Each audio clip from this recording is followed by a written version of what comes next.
Hello everyone, welcome back to my channel. So with Top Gun Maverick about to release, I thought now would be a good time to take a look back at the original 1986 classic. Released in May 1986, Top Gun was directed by the late Tony Scott and starred Tom Cruise as Pete Maverick Mitchell, the role that turned him into a major global superstar. Mitchell is a pilot in the US Navy, who along with his friend and co-pilot Nick Goose Bradshaw are sent to train at the US Navy's Fighter Weapons School and compete for the prize of Top Gun. During his training, Maverick gets romantically involved with a civilian Top Gun instructor played by Kelly McGillis and has to compete with a rival Top Gun student, Tom Iceman Kaminsky, played by Val Kilmer. If you had to pick one movie from the 1980s that summed up the entire decade, Top Gun would have to be it. The film was a genuine pop culture phenomenon in every way.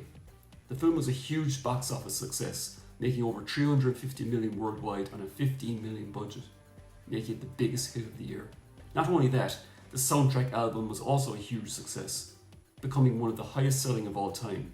Bomber jacket and Ray-Ban aviator sunglasses worn by the characters in the film jumped up in sales. And on top of all that, according to the US Navy, the number of young men enlisting to become naval aviators jumped up by 500%. They even had recruitment booths in some cinemas. Even today, some of the film's catchphrases are legendary. I've seen video gamers and live streams still using quotes like, "I feel the need for speed." Ow! Today, 36 years on from its original release, Top Gun is actually dated very well. It is a product of its time, but the aerial flight and dogfight sequences still hold up today. While a lot of the in-camera cockpit shots of the actors were obviously filmed on a set, there was a lot of practical aerial stunts and actual in-cockpit shots of the real pilots going on here. This is the movie that made Tom Cruise a superstar, and it's not hard to see why. This movie has a terrific ensemble cast made up of well-known acting legends like Tom Skerritt and Michael Ironside, and were breakout roles for the likes of Anthony Edwards, Meg Ryan, and Tim Robbins. Despite all that, this is clearly the Tom Cruise show. It's a credit to him that he's never looked back, and has gone on to become an even better actor and bigger movie star since.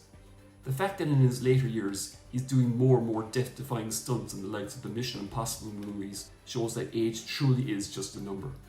Watching the film recently, it's interesting how for much of the film, Maverick is a very flawed character. He constantly disobeys orders and comes across as selfish at times. You don't own that plane, the taxpayers do. Son, your ego is writing checks your body can't cash. You've been busted. You lost your qualifications as section leader 3 times. This is quite deliberate though, as other characters call him out in his attitude, even his best friend Goose. A lesser actor than Cruise just wouldn't have made this film work, as you just about keep rooting for him to succeed. This is the movie that also perfected the formula of movie producers Don Simpson and Jerry Bruckheimer, who during the 80s and 90s were just a hit-making machine. They already had achieved huge success at this stage with the likes of Beverly Hills Cop and Flashdance. These were movies that were big on attractive visuals and chart-topping pop songs. You simply can't think of movies like Top Gun and Beverly Hills Cop without thinking of their classic soundtracks, including hits like Danger Zone, Maniac, The Heat Is On, and Take My Breath Away, which won an Academy Award for Berlin. The band, not the city. The score by Harold Faltermeyer is classic as well, the Top Gun anthem being a particular highlight. Now let's face it, as entertaining as Top Gun is, it's also very hard not to make fun of it, especially these days. There have been so many parodies over the years, ranging from the spoof films Team America World Police and especially Hot Shots. Yeah, thanks for the advice. Be careful out there, Lieutenant. Don't worry, I can take care of myself. No, you can't. You're going to get hurt. I don't need your help. I don't need anybody's help. I'll be just fine.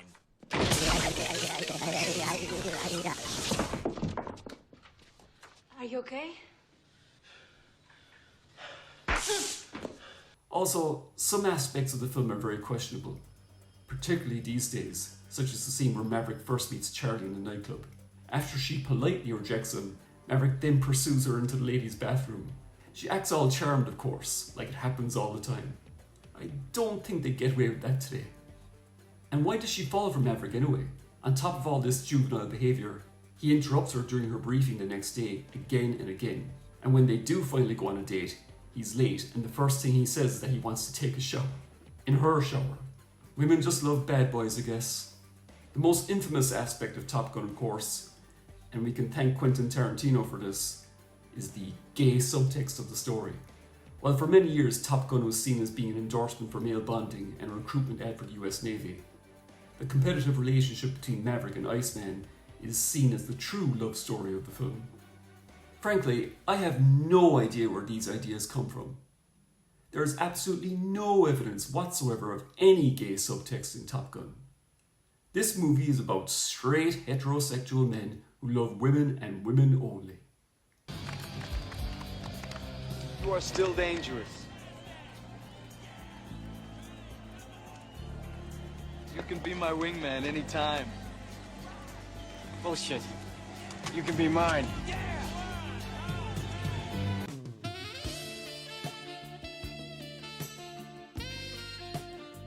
All joking aside though, Iceman is the only character that can be seen as a true antagonist in this film. This movie doesn't have any outright villains, except for the nationless MiG pilots that appear at the opening and closing scenes of the movie. And don't get me started on that inverted maneuver Maverick pulls with that MiG. I'm not a pilot, but even I know that's just impossible. Overall though, Top Gun is a hugely entertaining film. It still looks great, has a classic soundtrack, features great performances from a lot of actors who had their breakout roles here, and for better or worse, it's a perfect time capsule of 80s pop culture. And that's it for my look back at Top Gun. Look out for my review of the long-awaited sequel, Top Gun Maverick, coming next week. Thanks so much for watching this video. If you enjoyed it, please hit the like button, subscribe if you haven't done so already, and let me know in the comments what's your favourite scene in Top Gun. Most importantly, I hope you all look after yourselves, and I'll see you all in my next video. Bye for now.